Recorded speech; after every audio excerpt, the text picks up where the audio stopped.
I will just check if we are audible to people there on the web. Good evening, everybody. Welcome to Karwan, the Heritage Exploration Initiative. My name is Ishan Sharma, and I am back with another uh, video, another session, another live discussion, something which is very close to my area of interest, my theme of research, which is Indian cinema. And to discuss this, I couldn't have find another better person for the discussion, the one and only M.K. Raghavendra.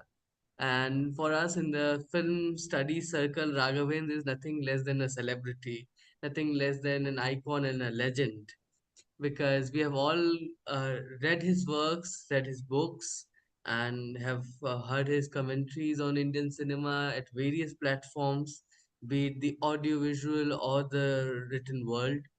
So I'm very excited actually today and very nervous to host Raghavendra today on Caravan.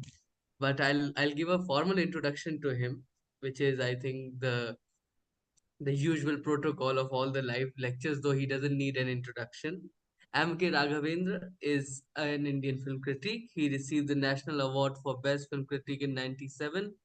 He has authored 3 volumes of academic criticism, seduced by the familiar narration and meaning in Indian popular cinema, which came from Oxford University Press in 2008, Bipolar Identity, Region, Nation, and the Kannada Language Film, Oxford University Press 2011, and the Politics of Hindi Cinema in the New Millennium, Bollywood and the Anglophone Indian Nation, Oxford 2014. He has also written 2 books on cinema for general readers, 50 Indian films classics, which I think is one of the best sellers on Amazon, which came by with HarperCollins in 2009, and Director's Cut 50 filmmakers of modern era.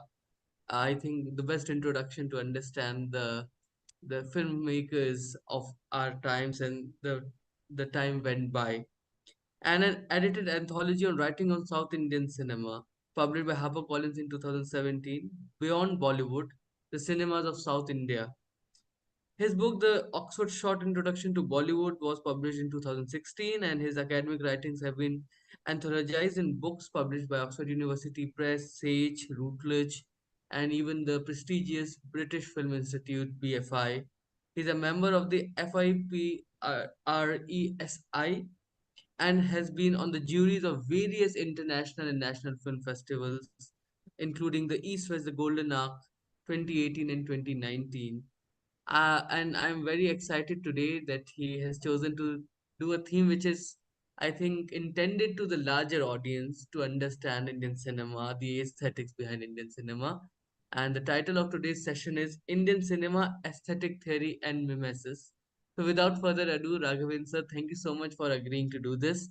And over to you. I'll share the screen, the PPT.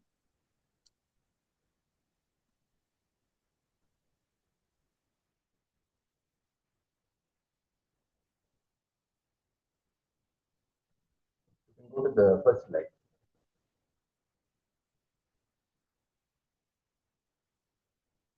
Next one.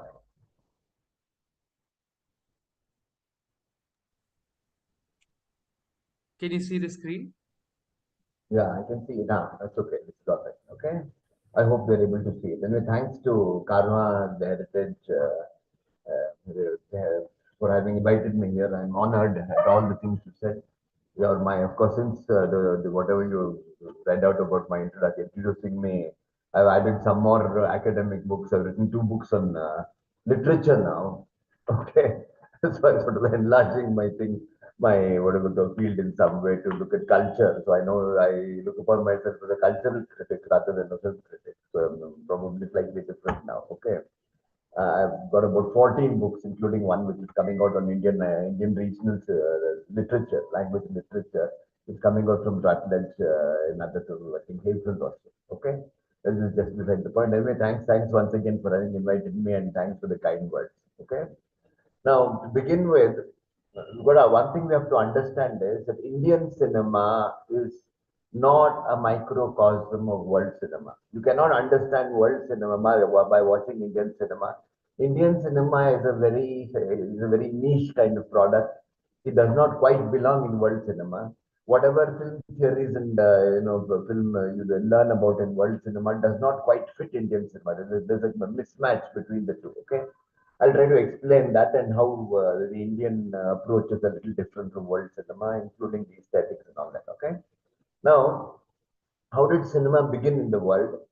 It began with a documentary, right? Everybody knows this. The Lumia brothers, they recorded workers coming into leaving factory, train arriving at stations. They made these documentaries. They involved in making photographic film as industrialists and businessmen, and they did this first recording of thing, and then it really goes for it is cinema in the sense it was simply a record of reality, and that has become the basis for saying that the true purpose of cinema is a record of reality. This is a fundamental thing. Okay. Now, at the early screenings of the Lumia brothers, there was this magician called George Méliès who attended the screenings, and he bought a camera and he decided to do shooting, filming himself.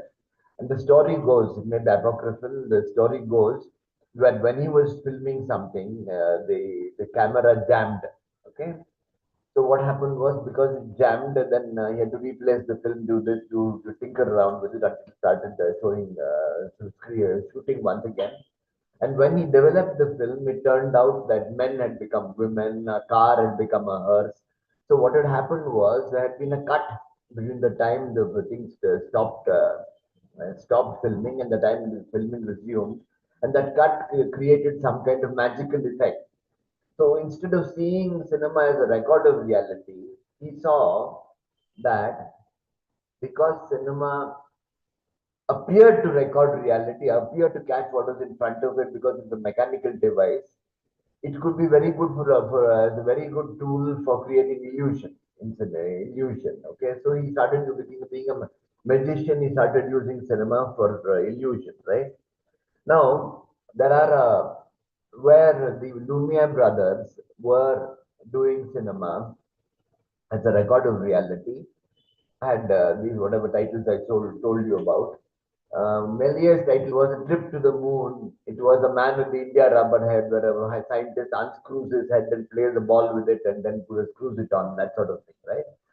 So then he was making that kind of film. Okay, now the important thing here is that cinema, because it records reality, is ideally suited for mimesis. Okay. Cinema is a narrative art, but it's different from literature and theater in one way. It uses a mechanical device which captures reality. It is not the reality it captures is not made of things like words, which are human man-made, right? Okay, or paint, okay, or actors. All these are methods in which you can reproduce the real in some way, mimetic way of reproducing the real. But what cinema does is it actually takes bits of reality. So the reality it reconfigures or recreates is basically taken from reality itself, bits of reality. So it's and because of this, it is constituted by reality, and because of this, you could say it is ideally suited for mimesis. Now, what exactly is mimesis? Mimesis is basically the imitation of the world by human beings, trying to imitate it. Okay, if you look at the earliest cave paintings, for instance, what are the earliest cave paintings? They were not rangoli patterns. Okay, earliest cave paintings. They were actually depictions of hunting. They were depictions of animals.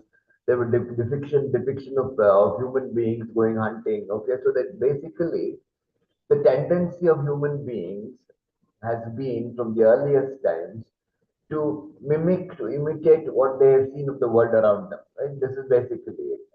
What the reason is, we don't know. What exactly is the reason? We don't know exactly. It's only conjecture.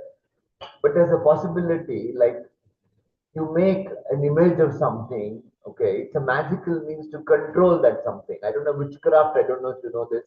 Witchcraft has got this thing of creating likeness of somebody, putting a piece of that a hair or something of that person into the thing, and then you poke pins into this replica. That person will feel. So it's actually a kind of magic. So you could say that became some kind of way in which magical control over nature could be maintained. This, I think, is broadly some kind of, a workable hypothesis, but one can't be sure. But the point is this: regardless of where the cave paintings come from, they have the same kind of images. Some are more competent, some are less competent, but they have the same thing of images of hunting scenes, animals, human beings on hunt. Basically, the same thing, right? They don't, for example, interesting thing. I don't know if you've seen this. They don't, for example, do landscapes. They will not paint trees. Okay. The basic thing is human beings, animals. So basically, whatever the thing is, it seems to be a man. What is not controllable. Animals represented some kind of, you could say, some kind of threat in some way. They represented some kind of what they had to do. Okay, it was nature where uncontrollable nature had to be controlled. So you could say that mimesis is one way. The earliest examples of mimesis is when one way in which nature could be controlled. Okay, I'm not going too fast, am I? I'm going too fast, Shan? No, it's No. okay. I think no. All right. Now, as we talk about, as you go about imitation, when you do imitation, to what extent can you imitate?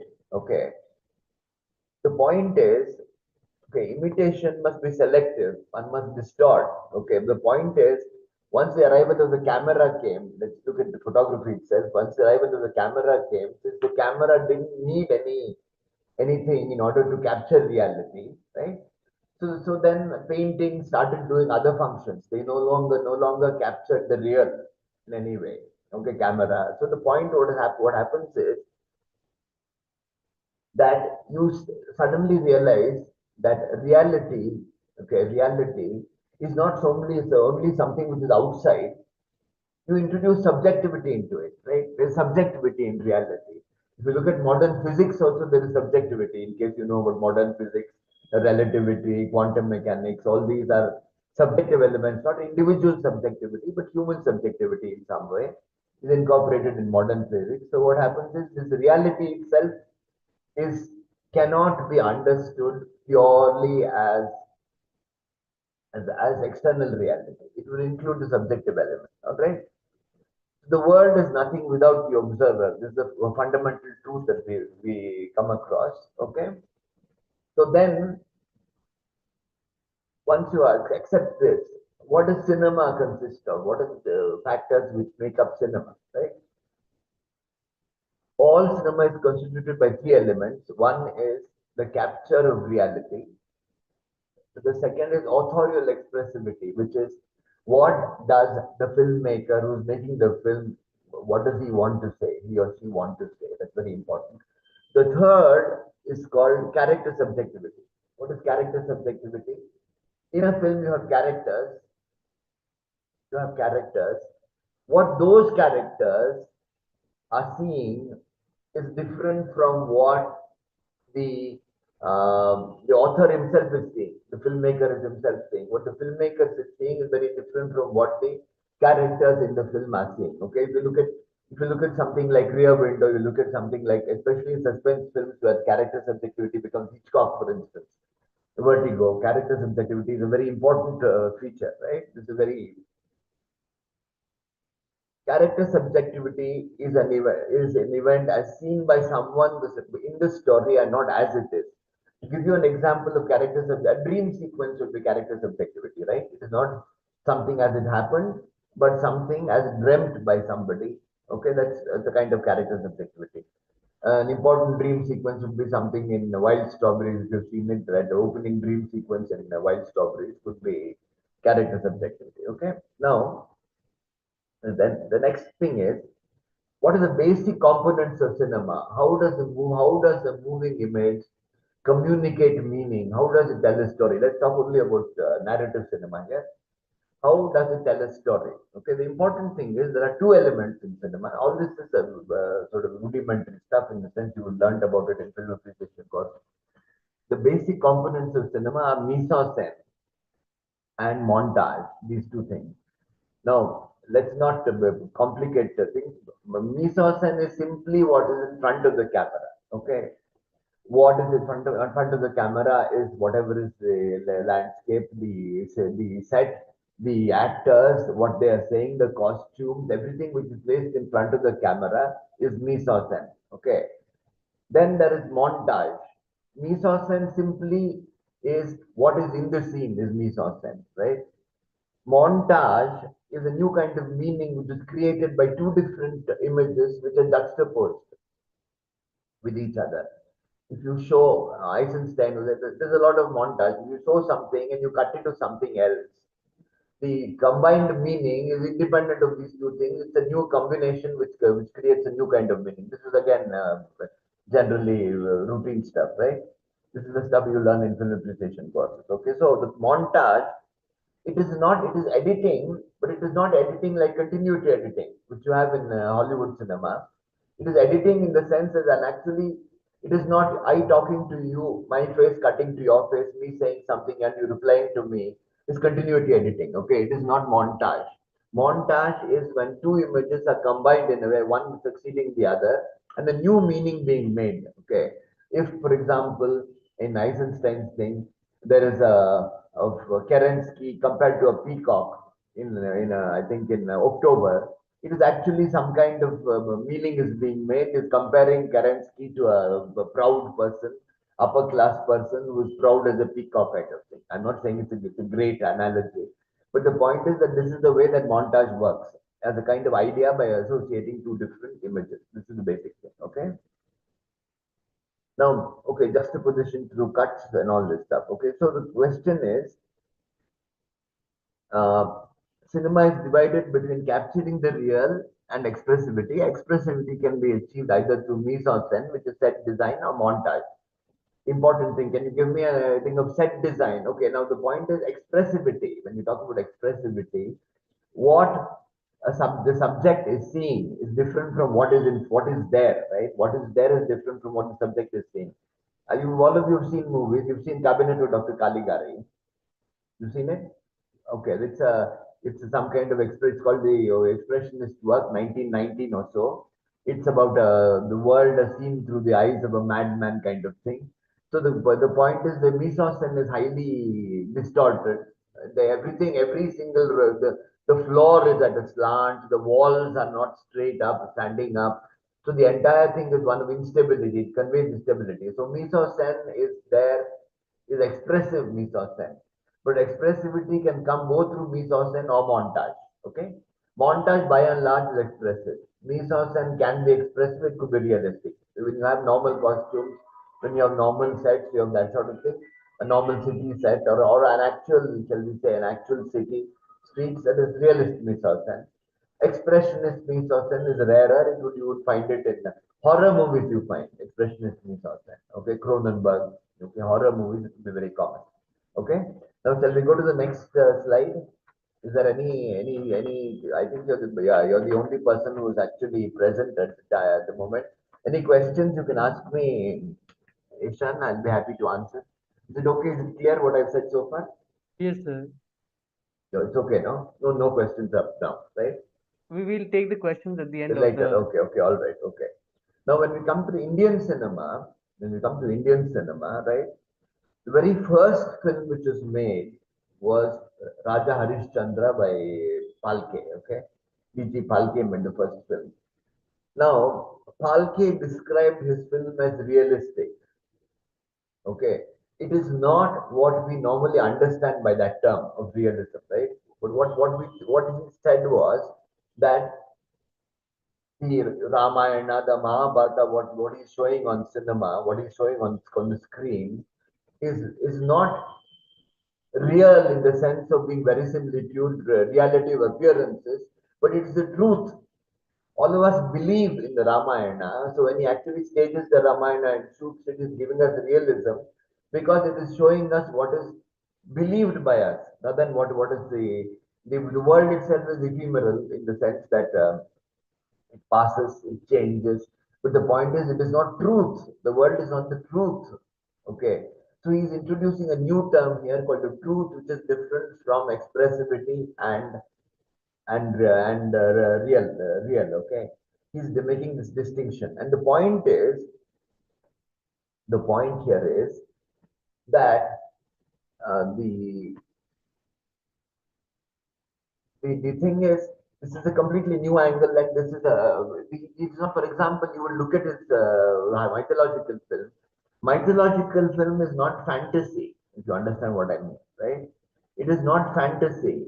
Just as Ben-Hur, it's not only Indian mythological. You look at Ben-Hur, for instance, there are miracles there. Lepers are cured of leprosy. I don't know if you've seen Ben-Hur. There are miracles there, but it doesn't pass off as fantasy.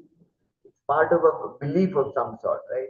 In the same way, in the same way, Indian mythologicals also are not fantasy.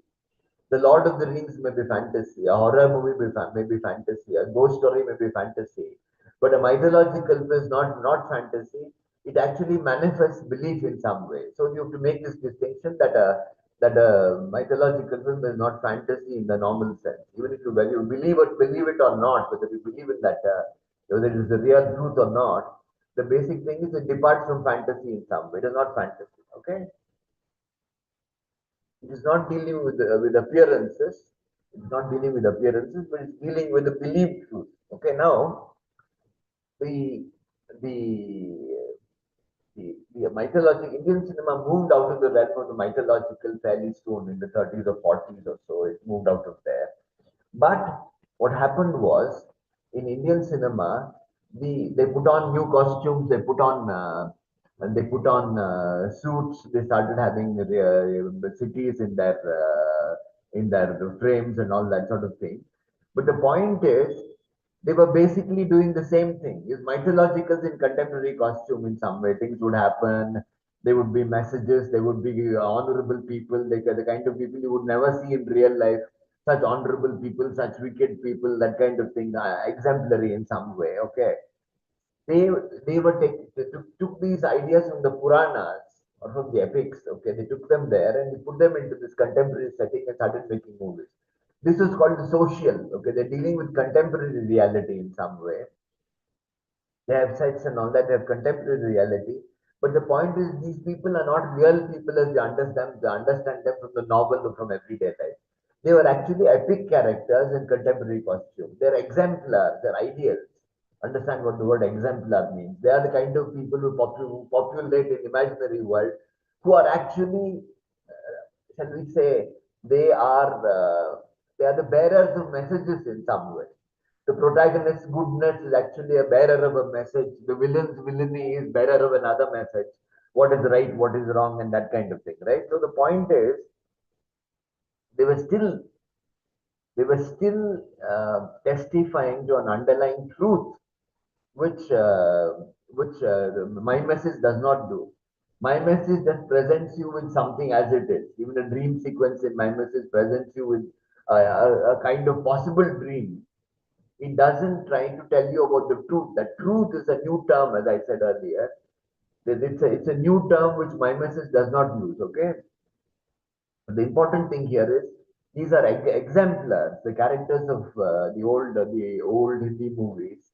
These like the reformist movies of the 1930s.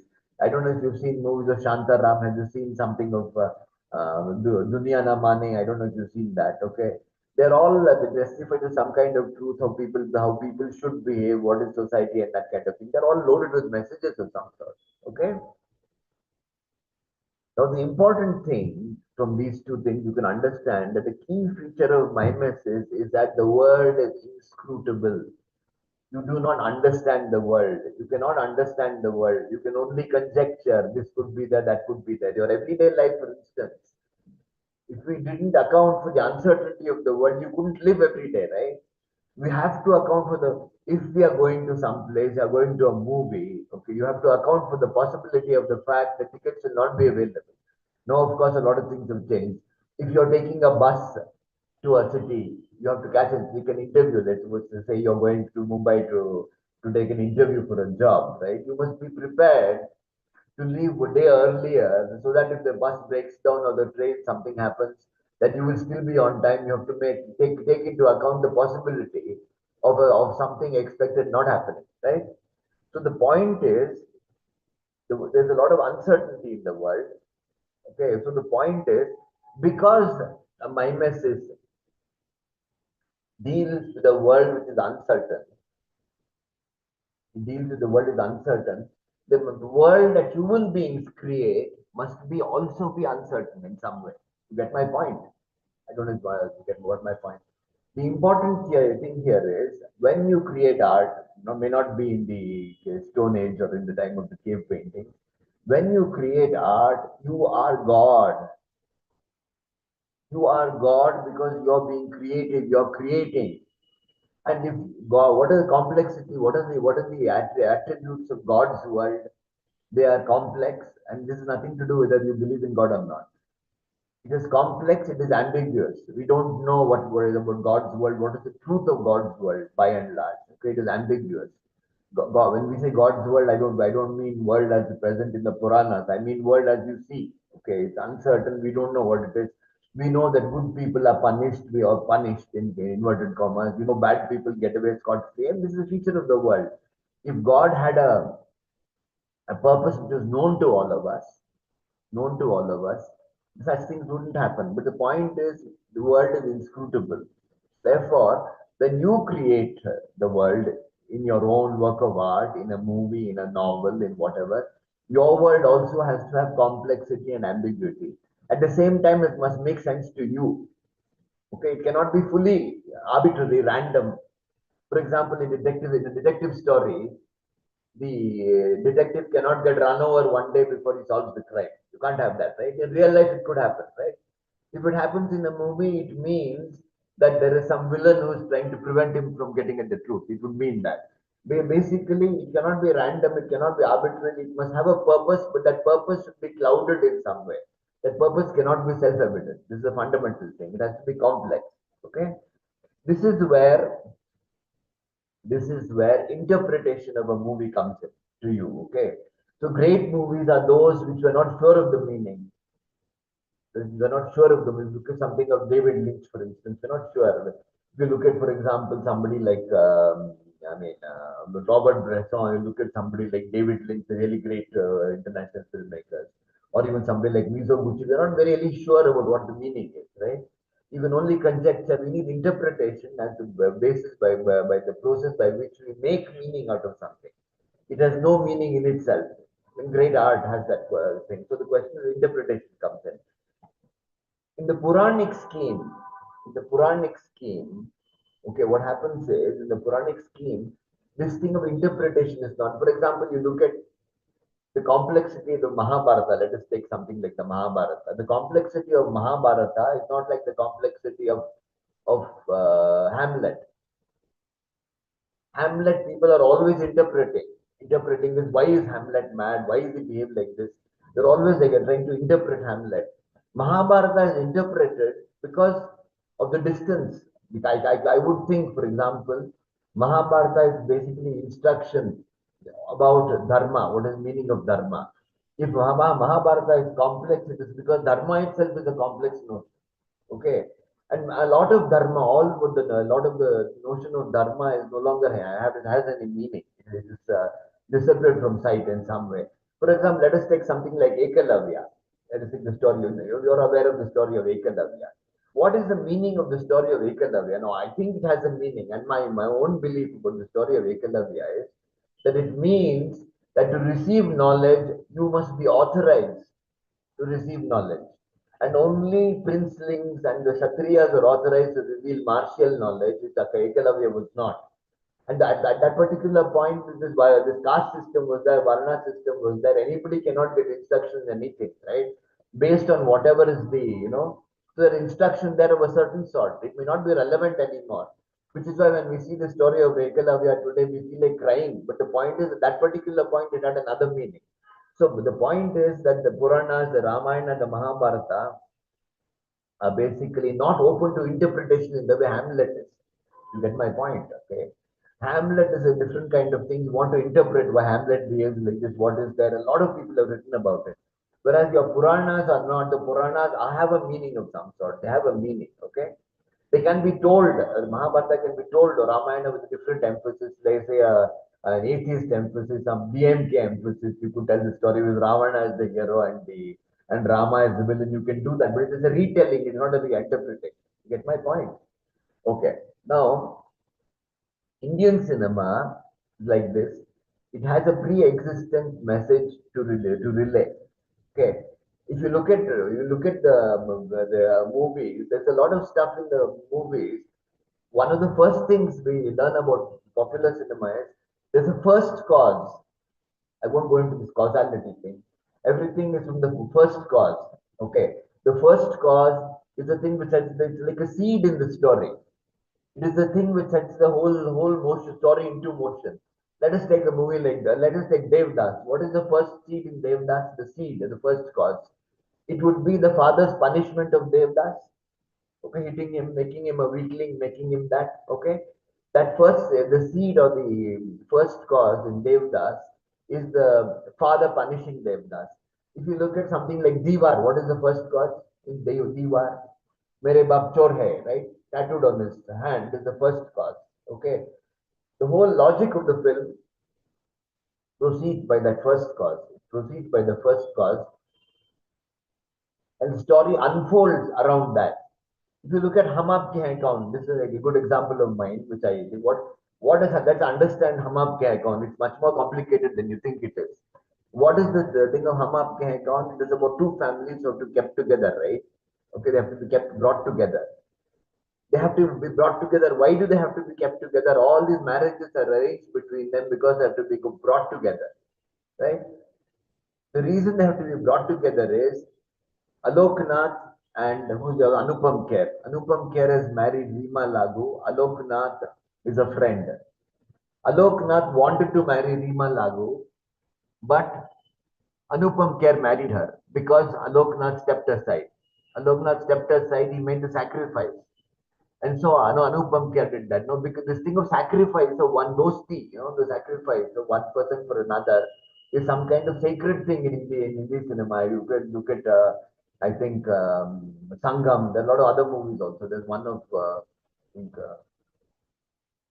in the 50s, there was one more about with Jeevan as a villain and Dilip Kumar. I forget the name of the movie.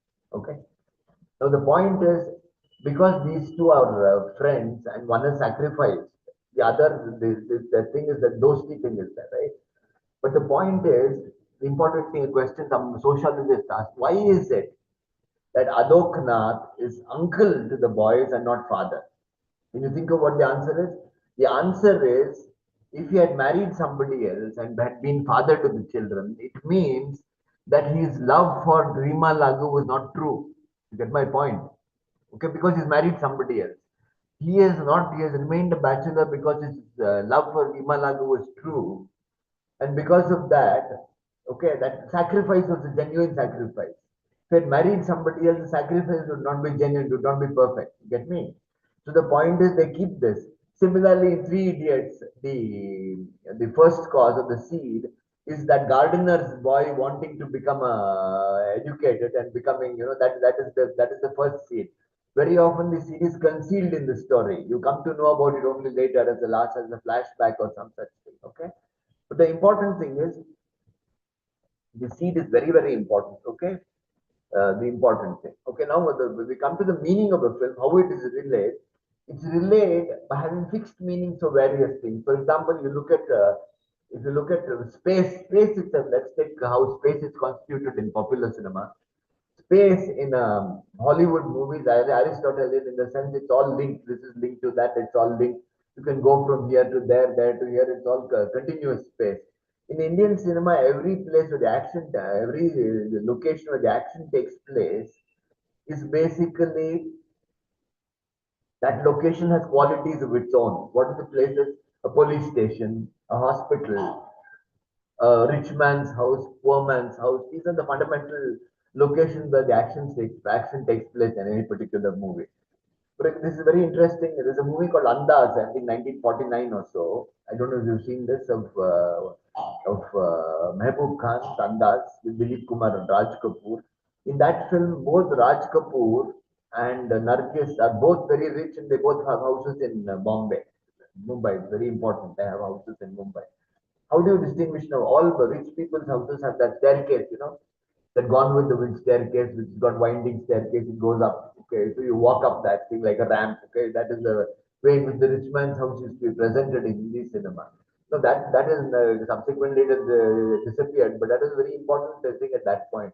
How do you distinguish between Raj Kapoor's house and Nargis's house in Andaz? How do you do that? You do that because Raj Kapoor is shown to have a mother. Nargis is an orphan. It's very important. She's got a father but no mother. So when you go to Raj Kapoor's house in the first scene or second, some one of the early scenes of the movie, you find the mother standing at the front gate, which is the house of the mother. You immediately know that this is Raj Kapoor's house and not Nargis's house because there's a mother there. They go on saying, "My mama," that goes on saying, "You don't have a mother, orphan, orphan." They go on saying that. Okay. So the point is that space has qualities. If they're both rich people's houses, that quality has nothing to do with the look of the house. Okay.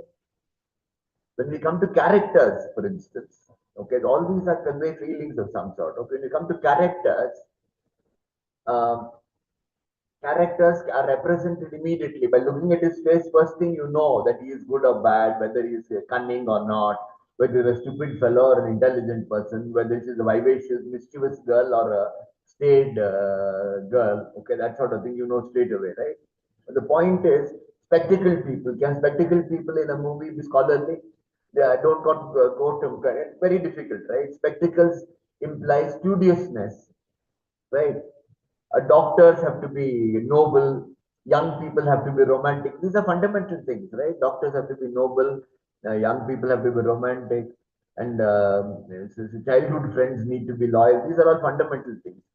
And the important thing here is what this is these fixed denotation, whatever the denoting, okay, has to do with the fact that the message of the film has to be really has to be transmitted undistorted. It's like a fable, you know. A fox has to be mischievous. No, a fox has to be cunning. A monkey has to be mischievous, right? If the fox is mischievous and the monkey is cunning, the stories would lose its meaning altogether, right? There have to be, fixed representations in a fable. You can't have, the variable complexity the fable will not allow because the importance is that the message has to be relayed. Okay. So this what happens is that this is the way. Playback singing, costumes, it's not only beard, for example, the fake beard. A man goes to jail, he comes out of jail with a beard, right? What was he doing in jail? He was growing a beard. It shows that this man in jail was spending a certain amount of time where he had nothing to do, occupy himself except growing a beard, right? The fundamental thing. This is the thing, this is one of the fundamental representatives of convicts is beard. In fact, in Shantaram, Do Anke Barahat, you've got six convicts, all of them have beard. Okay, they don't have one who doesn't have a beard, another who has a beard. All of them have beard. The important thing here is that they have to be represented in a fixed way, which will help relay the meaning. It's very important, this kind of thing. And if you look at playback singing, why is it that everybody has to sound like Lata Mangeshkar? Lata Mangeshkar and Asha Bhonsle were at one point of time the only two feminine voices allowed. One represented virtuous femininity, which was Lata Mangeshkar. The other sensuous femininity, which was Asha Bhonsle. A voice, it's a very abstract kind of sweetness that you have in Lata Mangeshkar's voice. The other one has got a slightly, a slightly wanton kind of suggestion, slightly, the Asha Bhonsle's thing. This sweetness is the innocence associated with Lata Mangeshkar's voice is the what do you say the innocence associated with the child, which is why when children was sang songs in Hindi movies, they would have Lata Mangeshkar because the sweet voice of an innocent girl was that sweetness was similar to the innocence of a child. Therefore, when you had a child singing, you would have Lata Mangeshkar singing for the child. Okay, but the basic thing is that this playback singing, which is not there in any other cinema in the world, Egyptian cinema has about singers. The singer sings it on screen. There is no playback singing. This playback singing is a completely Indian invention to represent people. It's a kind of disguise also. I mean, like for example, a fake beard, okay, a pair of spectacles, a wig. These are the singing voice of a playback singer is somewhat like a disguise. It makes of the character a role, makes him a role, makes him some kind of representation which would help, to relay a certain message. It would be a component in the thing. Okay, then we go to the next one. Okay, and we go to next one, my message in art and literature. Okay, now you got some sense of how Indian cinema produces meaning. Okay, it is not only popular cinema. Art cinema also produces meaning, but it is not Puranic anymore. They are not this sort of. It's not about family togetherness, which is the meaning. You have Marxist meaning, sociological meaning, but there are still meanings. Okay, a political film from Ronaldson would still have some Marxist meaning, right? It is still relaying a meaning. It is not. It is not like Battle of Algiers. It's one thing for a movie like Battle of Algiers or Kemada, which is called over the kind of or Eisenstein and all that, where still the film goes beyond the meaning of the film, the meaning which is relayed. Okay, it does more than that. There is more than that. You can interpret, but Indian political cinema, by and large, is sort of contained in that meaning. The meaning contains it altogether. Okay. Now we go to mimesis in art and literature. Mimesis is as I said, process of imitating the world in creating art and literature. As I said, I'm repeating the same thing. Humankind trying to imitate God by creating valid worlds of their own human beings. Okay. But the point is, there is progress in art and literature. The progress is towards increasing likeness to the world. Okay, when we say likeness to the world, it is not only outer world, inner world, right? So the question is a dream, psychology, okay, a kind of it's a psychological reality and not only external reality, right? Psychological, not in terms of message, not as a Freudian thing, but the point is that human beings are complex. The way they think, the way they act is complex. It is not that simple anymore. The way they think is not simple. So the point is, cinema also becomes kind of complicated, right? Now, when cinema came and subjectivity was automatically admitted as expression into cinema. Though initially it began only with um, began only with as a record of reality. Gradually, they admitted the subjective element, and that was the thing. Okay, now when you look at the earlier paintings, for example, you look at the Inferno. Okay, you look at Inferno. It's a book. Okay, when you talk about Dante's Inferno, it is mimetic. Dante was not producing fantasy, a picture of hell. It was not imaginative. He actually believed that hell was like that. It's the same thing when you look at, for example, the Flemish paintings, Dutch paintings, okay, Hieronymus Bosch, the horrific paintings that they do about hell and all that, is basically a belief that hell is actually like that. It's a mimetic in the sense. Mimesis does not just mean what you see. It also means what you imagine to be real. Okay. So a lot of when you make fantasy movies, when you make, for example, something like Lord of the Rings or Alice in Wonderland, there's a certain thing, Alice in Wonderland is a later thing already. The point is that subjective element is already got into it. But before the subjective element got into it, whatever you saw, what you thought was fantastic pictures, were really they were created by belief that what they were portraying was actually the way hell was. That is important, right? Now you look at fantasy. Okay, is a mimetic imitation of how things could be instead of the way they are. Now you look at a ghost story. What is the ghost exactly? What does the ghost represent? Any idea what the ghost represents in a ghost story? What exactly we don't we what does it represent? What do you think it represents in a ghost story? There is an actual ghost, okay? The point is it is fantasy, but it represents our doubt about what happens to a dead person. You get my point? When a person dies, what happens to him? We are, shall we say, completely bewildered by the thought of death. If I die tomorrow, where would I go? Because I'm so conscious of the fact that there is something other than my physical body inside me that I can't imagine that I were to leave the world tomorrow. What would happen to that? To that inner soul, the soul. So the ghost is actually some kind of mimetic representation of the dead person. The thought of where a dead person would go after he or she dies. Get my point? Okay. A ghost story is also mimetic in some way, but it allows that kind of thing called what is called fantasy as a kind of outlet for our own speculation about what happens to a dead person, right? So the question is, it's a manifestation of our doubts in some way. So fantasy in a by and large, what you call fantastic in cinema literature is basically a manifestation of our doubts in some way. It is still mimetic. It is still mimetic, but it is not mimesis of the world as it is. It is a mimesis of the world as it could be. Okay, it's like difference there. Okay. So the question is, the point is, science and philosophy seek out rational truths, conceptual truths. Art and literature are valuable, and cinema are valuable because they seek out irrational truths, subjective and objective irrational truths. They're valuable for that. So the question is, because these truths are irrational, what does criticism do? What does criticism do? And I don't mean saying good or bad. I mean, that's not my idea of criticism. If you were to see something by Tarkovsky, or suppose see something by Gray, shall we say Bresson or Bergman or Antonioni or something, what does it do actually to criticism?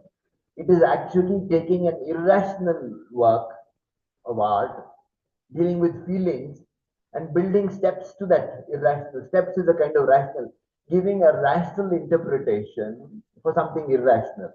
That rational interpretation could be something like sociological, it could be political, okay, it could be psychological, okay, it could have to do, it could be spiritual in the sense of what life is all about, what is, spiritual is slightly different, but the question is, we don't know what life is. It manifests all the doubts about life, about death, all these things. That would be spiritual. So the point is, the important thing is, the world, it would seem, is not knowable at all. As we understand it, it is increasingly understood to be not knowable in its entirety. And the arts are a way to introduce the subjective element into its perception by humankind. Okay, this is very important to us in art and literature. Okay, so the question is, which is why I value on ambiguity and complexity, is that ambiguity and complexity are tokens of our incomprehension of the world. Okay, but let's also say, like science, okay, there is advance in art, there is advance in cinema. There should be. I'm saying right now, I think it's very low. Cinema is very low. There should be advance as you understand the world more and more. Okay, I understand the world more and more speculation, more and more conjecture. Your cinema should become, more and more complex, more and more ambiguous. But what has happened today is, you got in political issues like political correctness and all. They force you to say certain things, right? You can't say what you want in cinema or literature anymore. There are strictures on what may be said and what may not be said. Okay. Shall we go to the last slide? Aesthetic principles in India. Okay. Okay. Mimesis is practiced in India, but it is, according to Indian aesthetic theory, it is practiced, but it is denoted as a special kind of mimesis. Okay, things are not imitated in their actuality, but in their essence and potentiality. The basic thing is, the appreciation of art is not ephemeral reality, but a transcendental absolute reality. Okay. Now, I'd like to ask you a question here. Okay, you've seen Indian sculpture, right? Yes. Yes. It just occurred to me today. Indian sculpture. Have you seen a man with flowing hair in Indian sculpture? No. He has a, what do you say, a crown or a helmet or something. Okay. Why is that there? And you look at it. Why are naked figures, for example, loaded with jewelry? Okay. Why is that done to them? Actually, jewelry and what do you say, and headgear is a way of containing reality. You get my point? Okay. It contains reality. Flowing hair, for instance, hair is unruly, right? Okay. Hair is unruly. For example, if you're going on a motorcycle and for example, I can imagine a picture, sculpture of a boy on a motorcycle. Okay. And if you would have his hair flying in all directions, say of a person with long hair, you will not have that in Indian sculpture. I don't mean motorcycle, but I'm saying you will not have that kind of thing of hair which is in the breed. It has to be contained in some way. It has to be contained. That thing of raw nature acting upon the human being is not allowed in Indian literature. It is counter mimetic in some sense. It is the opposite of mimesis. Mimesis wants to capture nature acting on us. It wants to capture the world as it is without interference because you're curious about the world, right? That's important, right? But the point is, when you have Indian sculpture, look at the physical shapes in Indian sculpture, right? It is as if they are, how to put it, they're contained. Nature is contained, they contain nature from acting upon it. Gravity does not act upon them, right? The wind does not act upon them. Okay, there's a certain way of containing. And I think a comparison can be made between this and the film song. You get me? What is the film song? What does the film song do? The film song is a way of taking reality, having a reflection upon it, domesticating it in some way, of telling us that this is the meaning. If it is a, if it is a, for example, a drunken song, a jolly song, drunken drunkards, that drunken song will tell you something about hedonism, life itself, that kind of thing. They will try to inculcate some kind of message in it to tell you that life is, I mean, in the sense, it's a certain kind of thing. It's again a sort of containment of nature in some way. All songs are like that. Devotional songs are like that. They basically a certain containment. It's not. It is not to an irrational God. Devotion is not to an irrational God. Devotion is to a God who's understandable. Okay, which is why you will not have, you will not have it will be in a certain way. And also this thing about, like, I don't know, movies, have you seen devotion? They will never have to a linga, you will never have to a lingam. You won't have devotion to a lingam. Okay, you will have devotion to a sculpted picture of Shiva or somebody or another god, whereas eye contact between man and God in such a way that there is reassurance that God is going to come to our rescue. Look at Hum Aapke Hain Kaun, you look at all these movies. There is a certain reassurance that God will return our gaze in some way and basically be sympathetic, will basically will pay heed to what we have to ask. Okay, this is fundamental thing. Okay, so this you will find, that. And one more thing. Okay, so Indian films are not contextual. They don't have context. Which means that the chronology is uncertain. When this thing took place, when it is always left very deliciously uncertain, right? That is because they believe in universal messages, which are always true. This is a fundamental thing. Okay. So the question is, the element of subjectivity doesn't come in. There is no first person. So here I must ask you a question again. I don't know if you will answer this. What about dream sequences in Indian movies? There are plenty of dream sequences. How is a dream sequence in a Hindi movie, say in Awara, so different from a dream sequence in Bergman's Wild Strawberry? How are they different? Any idea? What? Any idea? See, in Wild Strawberries, the dream of an individual with a psychology, with a specific psychology. I think Isaac Borg is his name, but specific psychology, cold, unfeeling, unthinking, that kind of person he is. In a Hindi movie, the dream is always generic. It has to do with love, it has to do with fear, it's had to do with emotions which are, fear, a sense of threat, or that sort of thing, right? It is not specific to an individual and his psychology. You get my point? Okay. So it is not subjectivity in the sense that a horror movie's dream is subjective. What a person sees, what is that sort of thing. It is specific to his psychology. Here it is not specific to his psychology. Okay. So Indian dramaturgy and ethics and yeah, aesthetics and poetics lay down the purposes of art and literature. It is not mimetic. In the first place, it should be instructive through actions, okay, and states depicted. There should be a diversion for men weighed down by sorrow or fatigue or grief or ill luck. It should be a rest for the body and soul, which means which means there are very specific purposes for art. It is not like Mimesis where basic function, we don't know why art is created. If you don't know why art is created, you have such a thing called the avant-garde, right? You have the avant-garde. What is the avant-garde? So the award of aware of the term avant-garde, which is a new kind of experimental art, as we say. We don't know what is the function of art since we don't know any kind of experiment is valid. Okay, you can't have avant-garde Indian cinema. Avant-garde Indian cinema It's possible? No, it cannot be done in the normal way. It cannot be. If it is avant-garde, you have to go to the Western kind of thing, mimetic. It will have to be mimetic. Okay. By and large, apart from Satyajit Ray and a couple of others, very rarely, once in a while, some Kerala filmmakers, some of their films are mimetic. Okay. Adur, I think his early films are mimetic. Ghatak, I think, is mimetic in a way. He may not call himself, he may not call himself realistic. For example, you look at Ghatak's Megida Katara and you look at Avadaru Todar Kathai, which is a Tamil movie with basically the same story. One is mimetic, which is Ghatak, the other is not mimetic, which is this Balachandra's film. Okay, they're very different from each other. Okay, so okay, Mimesis, the experience of the real world causes emotions in us. Indian aesthetics begins with the emotions as primary and constant and constructs a world around those emotions. Okay, this is a very completely different purpose that Indian art and Indian literature has. Okay, and you've got this whole thing of the rasas. How many are there? Nava rasas, 9 or 8 or whatever. Nava rasas. Okay, those rasas are correspond to certain legitimate emotions.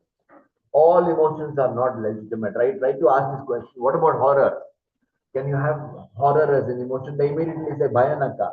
Bhayanaka rasa is the depiction of a horrified person. It does not try to evoke horror in you. You're not supposed to see that and feel horrified, which is what Cronenberg would do. Okay, he tries to portray a horrified person when he hears some news about something, when he sees something, when he sees a ghost and that kind of thing. But the important thing is, it is not intended to create an emotional state. There, they create situations which will induce emotional states. We don't really know what the states are. Here, you have the emotions and you construct situations, dramatic situations, which correspond to those states. Which correspond to those states. They're completely different. Okay. So the important thing is, okay, the reality in the Indian aesthetic theory has to be straitjacketed in some way. It cannot be let loose. It can be straitjacketed to mean only certain kinds of things, not all things. Which is why you cannot use rasa theory, rasa whatever, the notion of rasa, to understand world cinema. You can't use it at all. You can use it to understand Indian cinema because Indian cinema is constructed according to that purpose. You cannot understand Bergman, you cannot understand Tarkovsky, you cannot understand Mizoguchi by doing this through because they are mimetic. Whereas your theory accommodates only certain set of feelings which are which are devised. For example, you also got this notion of the aficionado. What is called the what is the word we use? Rasika, right? Rasika, right? That Rasika already knows about the thing. He knows representation. He knows what is the purpose of art and literature. It is since he already knows that this thing, Rasika cannot work on Bergman. Rasika cannot work on Cronenberg. Rasika cannot tell you what Cronenberg is because it's a completely something like Dead Ringers or something like The Fly. It's completely outside the realm of his comprehension because it does not fit your idea of what art should be or art literature should be or art what cinema should be, right? So the point is, it cannot be used to critique art when that art is mimetic by nature because your theory of artistic practice is prescriptive. You think it should be used for this particular purpose, it cannot be used for that other purpose. So mimetic art is impervious to the notion of rasa, and the rasa thing has to be used only on Indian artifacts. Occasionally, by some coincidence, something may fall into it, but it's entirely by coincidence. But by and large, it can't be. Okay. I've finished my talk. With any questions, I'll be happy to answer. Thank you so much, Raghavendra sir, for this fantastic lecture because I think this covered the most interesting aspect of studying Indian cinema. Whether because as we have come to understand that cinema is a Western art form. It developed in the West, came here, and then it had been adopted by Indians in their standards, as you mentioned. So that's why we can't, when the art is mimetic, we can't use the You Indian can't use it. rasa system. Yeah. It's an Yeah. interesting thing of what's his name? Christopher Pinney. Is there some time limit or is it difficulty? Is there any time limit? Christopher Yes. Pinney, when he talked about on in the camera indica, there's a book called Camera. He talked about Indian portrait photographs. There's an actual, they get a likeness of some sort, and then they paint over it. To Wow. make a man look like landlord, to make him look like patriarch, to make him look like her look like landlady, to make them look like that. They paint over this, give them costumes, make them set, give a backdrop or something like an old big house and all that, to make them fit stereotypes from cinema kind of thing, stereotypes or archetypes. They do that.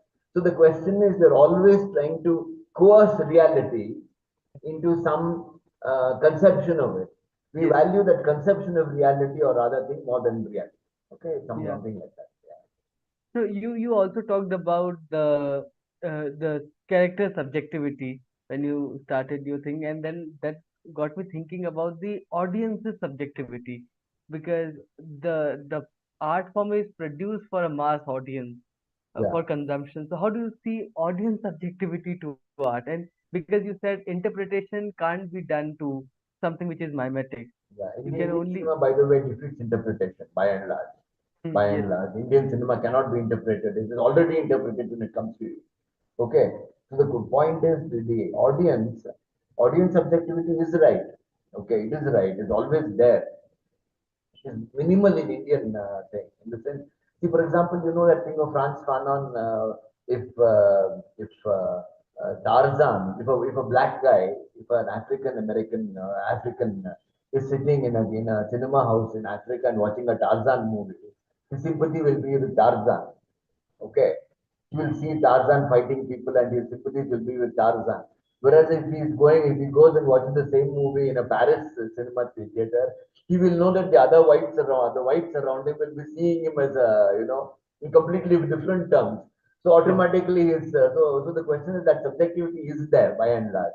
It is there, but it depends on very special viewing conditions. Where are you seeing it? See, for example, when you go to if you see a Hindi movie which you don't like at all in India, you will have one response to it. You were to see it in Sweden or some place like that, where there is some Indian movies are shown with an Indian crowd. Your entire response is something else, or nostalgia, all these things that come. There is certainly a character, the subjectivity of the audience also, it will definitely, but not in that same way, slightly different. And whose medium is it? Because whenever I have spoken to a filmmaker, they say that it's the writer's medium. Some of the filmmakers turned up and said that it's the director's medium. Whose medium cinema truly is? It depends. I would say, for example, I would say that Indian cinema, by and large, is popular cinema is by and large a writer's medium. But you look at the Raj Kapoor. Okay, you look at Raj Kapoor. Though he's a popular filmmaker, there are elements of Puttana Kanagal, the Kanda thing, Balchandar, these people. Within popular cinema, they've managed to do something. Okay, but they're not expressive in that sense. They're expressive in, for example, their subjectivity would be group subjectivities like caste, okay, okay, Hmm. a certain class, a certain caste, that kind of thing. For example, Putana Kanagala, Brahmin filmmaker in Kannada, this thing of Brahmin is very important in his movie. It's very important. It is not the kind of subjectivity that somebody like Bergman would have or some Fellini would have. It is not that kind of subjectivity. It's a different kind. You could say it is that. I mean, it's very difficult to say. You could be a writer as well as filmmakers media. Some of them are, Shantaram, a lot of them. Okay, they're not authors in that sense, in the sense that they're not saying something which is very personal to them. But their subjectivities would belong to some group. It would be some group subjectivity, I would say. That's the way it works. That is my understanding. Yeah. Which would itself put it on a slightly different putting from simply writers media. It's not simply the writers media. The filmmaker has a part to play. Hmm. Hmm. And sometimes the filmmaker is also the writer of the. Yeah, yeah, obviously it could be. Yeah, in which case, yeah. And But you also mentioned that world is inscrutable in the mimetic sense of the yeah, philosophy. Then how do you place, you have already mentioned Satyajit Ray and Adoor's earlier films, but how do you place people who are called the experimental filmmakers in the popular sense, like Kumar Sahani and Manikal, who made Char Adhyay yeah. or other No, films? they're obviously Western influence. Ray also has to. Ray is very much like Hollywood, and I mean, like classical Hollywood. His entire thing of individual motivation, all that, and Ray is very important. He followed very much the Western model. He's not a Indian filmmaker. Whereas Benegal and Mrinal are Indian filmmakers. People like they, of course, Ray was self-taught. But somebody like Manikal or Kumar Shani are obviously influenced by Western models. Manikal, I'm still not sure about. Kumar Shani actually has some kind of, he has, I mean, obvious Western models of some sort. Takes Western narrative, he does that, like Chekhov and that sort of thing. You know, they're obviously they're avant-garde in the sense that they were trying to break all kinds of things. They were trying to be ambiguous. They're ambiguous. Manikal's, what are they called? Documentaries are quite difficult to make out what they are. I forget the names of this important one. Marty Manas. Marty Yeah, Manas. Marty Very Manas. difficult, yeah, to figure out what he's trying to say. And but I'll say this much, okay? It's not, I mean, this may sound like blasphemy. He's not caught on to narrative craft. Okay, the problem with these people, okay, before you start experimenting with language, you've got to prove that you know language. Hmm. Okay. Adur demonstrated the new language by making a conventional film. Ray always made conventional films in the sense he was always clear. But you can't write like Ulysses by James Joyce if you haven't written Portrait of the Artist as a Young Man before that, right? You've shown that you've got syntax, you know grammar. Okay. I know grammar, I know how to use language in a conventional way. Then I can break that rules. I know the rules, I can break the rules. It's different from I don't know the rules, therefore I break it, right? It's not the same thing. So there are two different things altogether. Okay, so I would say that both Kumar Sami and Manikal, whatever their training, their sense of, I find that that the communication skills are. I would say Manikal I can't figure out at all. A lot of his things are not. I can't make out what he's intending at all. In Kumar Sani, I can, especially something like Tarang. But I find a certain, that there's a certain unsureness in the way of expressing yourself. What exactly is meaning? So finally, we have to rely on the filmmaker to explain his film to us, that kind of thing, which is not really what we should do. It should, I would say, if somebody asked me, what is your great movie according to you? I would say a movie which has me hooked. At the Hmm. same time, I can't figure it out. Lynch, I would say, is that, okay? It has me hooked. I can't take my eyes off the screen, okay? But at the same time, I can't figure out what this fellow is doing, okay? That is because he's both got you excited, he's got you gripped. At the same time, you can't understand it. That I would say is my idea of a Bresson. I would say that these are my explanation for my understanding of a great. So this is something what Satyajit also wrote, Ray also wrote a critique of Kumar Shani when he said, Yeah, yeah. But Kumar Shan is an intellectual. He is an intellectual. Okay. The problem with the intellectual is that he may not communicate.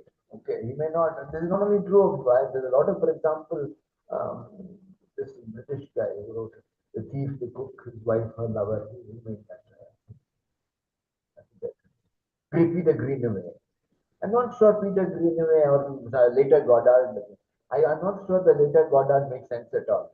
I don't think a lot of his movies make sense at all. Okay, so the yeah, question is a lot of supposedly great filmmakers also they wrestle with this thing of expressing themselves in a certain way. And it may not come through because of certain and because they're so difficult to figure them out, it comes along. Success depends on so many things. Okay, it is not necessary that it should come out of clarity. Goddard never made a film which is fully understandable, right? He never did that. Rivet is a better filmmaker, in my opinion, much more interesting. Might be made, real story films and that sort of thing. He could actually take a Balzac story and make a movie out of it. Godard has never demonstrated his capacity for making conventional films ever. He has never done that. Okay, so I would say he's a little suspect. So there are this sort of things. and then there are some Indian filmmakers like Ketan Mehta when he made Bhavni Bhavai, he dedicated it to Brecht and then he Yeah. did it on an Bhavni, he is quite clear. He makes conventional films in many ways. He's got this Brechtian thing, whatever political thing. But he's not a person who has problems communicating. Films are fairly easy to understand. It's not a problem. yeah, Chetan Man has never a problem. Yeah. I always understand it. yeah. And how do you see the death of cinema? Because you said cinema consists of three things, and now with the rise of the number of productions that are coming out of India, most of them are very popular in their approach that they Yeah, are made to get money out of the correct. audience. See, How if do you you see want the to death? depth of cinema, depth is it. Yeah. The death of cinema. Do you think cinema is dead? Cinema is not dead, but it is on its last leg. I can't say the point is, the point is ambiguity and what I'm talking about, ambiguity and complexity are not virtues anymore. Okay, they're all issue based. For example, a lot of the world cinema is becoming like Indian art cinema. It's becoming issue based. For example, I saw this quite Past Lives, this film which is highly praised, Korean film, which is I think nominated for Oscar or so. That's film Oscar. It's Monster? it's No. completely. I don't know where it is. I saw it on. I don't know. It's about this love story kind of thing. I mean, completely without ambiguity, completely without complexity. Some simple things, very quite, it's as if, you're an Indian films, an international thing. It doesn't, they've decided in advance that Indian films have to have about this, about that, have to be about, what is it called, communalism. They have to be about this, they have to be about that. Okay. They take this, they take caste, communalism, they've got a handful of things. They keep on dealing with that, right? Gender, I mean, four or five things. They keep on doing that. They won't select your film unless it belongs to that particular thing. As if you're as a third world country, you can only depict your country's problems. This is basically the thing. They won't take it at all, right? They won't take these movies at all.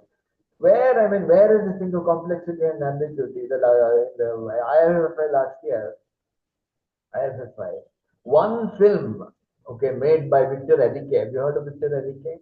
He made this great film called The Spirit of the Beehive, very very well known 80s I think film. It was a Spanish film, The Spirit of the Beehive. He made this movie called Don't Look or something. Don't Look or something. I forget what. Close Your Eyes. Close Your Eyes. Beautiful film, extremely ambiguous, extremely reflective. Okay, but the point is it didn't get an award anywhere. And Enrique has made great films. He's a big name. I think so. What is happening is it's like literature also. It's going in literature also. If you're not already don't belong to a generation which knew what literature or cinema was, okay. The new generation has no sense of what it is without a reference to what it was. And I find that the contemporary film critics don't know what it was because they don't study film history. They haven't got a theory of what. So the point is, this entire thing is issue based, right? The some war in Croatia, Montenegro, some war there, or you take some German thing about what it was like under the Stasi, okay, the East Germany under communism, this sort of stuff, right? So the point is they are not ambiguous. The last movies I think which were really great were the Russian movies, Russian films probably even in the early part of this 21st century, so 2010, 2010, 2012, they were still very, very ambiguous, very dense kind of stuff. The density is necessary. Okay? I think gradually that's going for some reason. We don't come across that kind of thing. Somebody like Alexei Balabanov, I don't know if you heard of him. May not have heard of him. I think a truly great filmmaker. Nobody knows about him because he's Russian. There are some of these. The Hungarians were interesting. For example, somebody like Bellatar, very interesting. Okay. Hungarians were into, they're all fairly old. The young people who come, they look at what movies have been made. Okay. And they see the model, that is their model, and they want to imitate it in some way. Hmm. Again, this is a real the bad thing for India now, right now, because all people who come to movies, they look at other things, other movies before them, and they think that that should be the model, without really understanding what that model is, what it means, what are the presumptions of that model. They don't understand that enough. Okay. That's very true. Thank you so much, sir. We are running out of time, but Yeah, please, I hope that we'll have you again and again on Caravan to no have. problem. Always welcome. Okay. It was truly an honor hosting you. Thank you so much, Absolutely. everybody who joined us live. This was the first in the series of conversations that we are going to host with film critics and film scholars to preserve the art of film appreciation in our country with my generation of film audiences who are in their 20s now and might be attracted to films like Animal and Kabir Singh. So for them, I think we want to present another front where we'll tell them or we can present them with another view of cinema.